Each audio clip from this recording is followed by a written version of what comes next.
Proceed when you're ready. You have 2 minutes. Maraming salamat, Mr. Presiding Officer. Attorney, good morning. Good morning po, Senator. So, ang common understanding ho kasi ng confidential funds ay secret, pwedeng gamitin sa kung ano-ano, hindi pwedeng ibulgar sa publiko. Hindi po to totoo, no? Meron po talagang rules and regulations sa paggamit ng confidential funds. Yes po, Your Honor. Were you already part of the ICFAO in 2015? Yes po, Your Honor. So yung pinakitang memo nung 1992 at itong memo na pinag-usapan natin na circa 2015, parang magkaiba siya, no? Yes po, Your Honor. Do you know the reason why the rules changed with regard to the usage of confidential funds? Since yung paggamit po ng confidential fund at intelligence fund ay kailangan ng strict accounting and auditing rules. So, nagkaroon po ng circular para ma-ensure na yung paggamit po ay properly accounted at hindi po magamit for personal use or misuse. Yan yung laman ng memo. Pero ang tanong ko, do you know why it was changed? Kasi parang lumalabas magkaiba yung paggamit nito. If you look at the 1992 circular, iba sa 2015. Dun po kasi sa yung circular ng 1999, walang differentiation as to the CIF po. Pero dun sa 2015-01 kasi dun na in-specify na dapat yung confidential fund ay gagamitin lang sa ganito for civilian government agencies. Yung intelligence fund ay gagamitin lang ng uniform and military personnel as well as yung mga intelligence practitioners. Kumbaga, nilinaw nung 2015 circular yung paggamit at pag-liquidate. Yes po, Your Honor. And is there a new circular after 2015 or ito pa rin yung ginagamit ninyo? Yan pa rin po yung ginagamit, Your Honor. Okay. Second question. Ano ang pinagkaiba ng AR sa OR? Ang OR po kasi, ini-issue po siya ng mga pinagbilhan na BIR registered.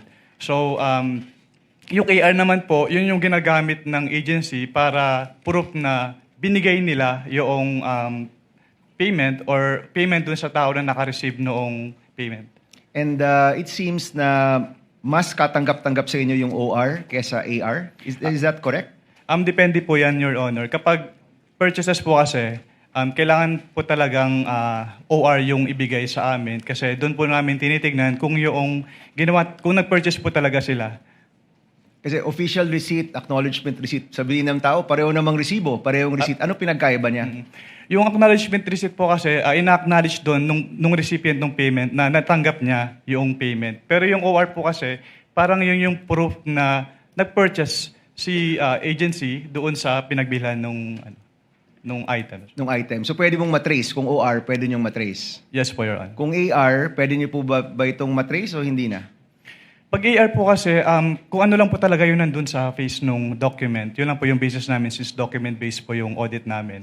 Pag AR po kasi, makikita lang po doon kung saan binili. Okay, yun lang yung information. Tsaka kung sinong tumanggap. Opo, yung pinagbilan po. Okay, dito naman sa tumatanggap, no, allowed ba yung code names? Allowed ba yung alias sa inyo? Based on the provision of the joint circular, it is neither allowed nor prohibited po since silent po yung joint circular as to that.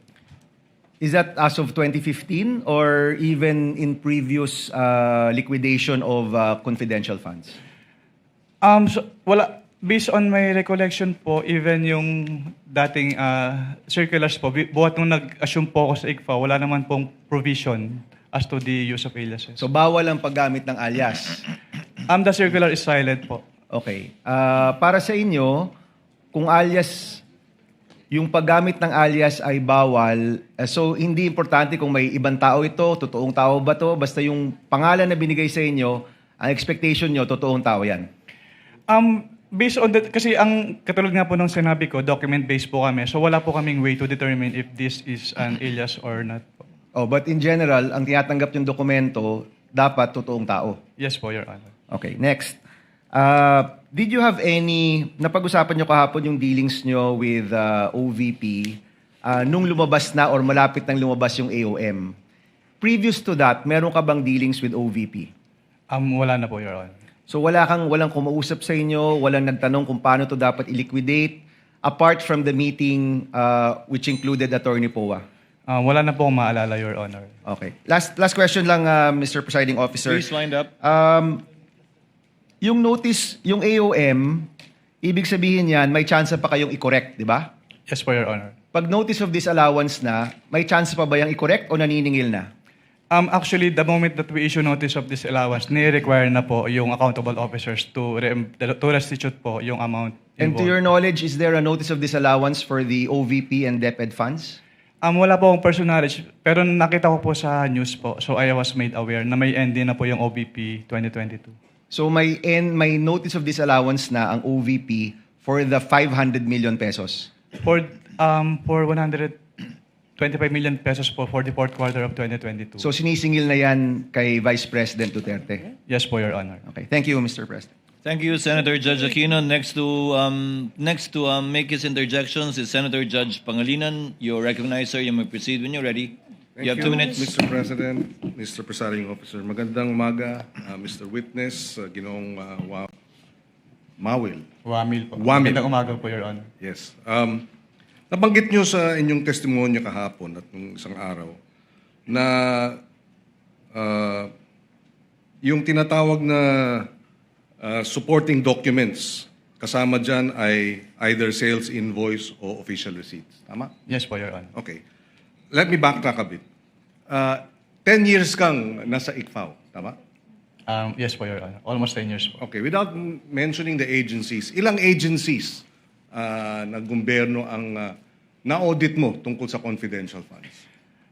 Marami na po. Pag sa NGAs po, parang nasa 30 plus na po yung na-audit ko. And sa LGUs, marami na rin po, hindi ko na po mabilang kung ilang agencies So, na po yung more na-audit. than 30. Yes po, Your Honor. Okay.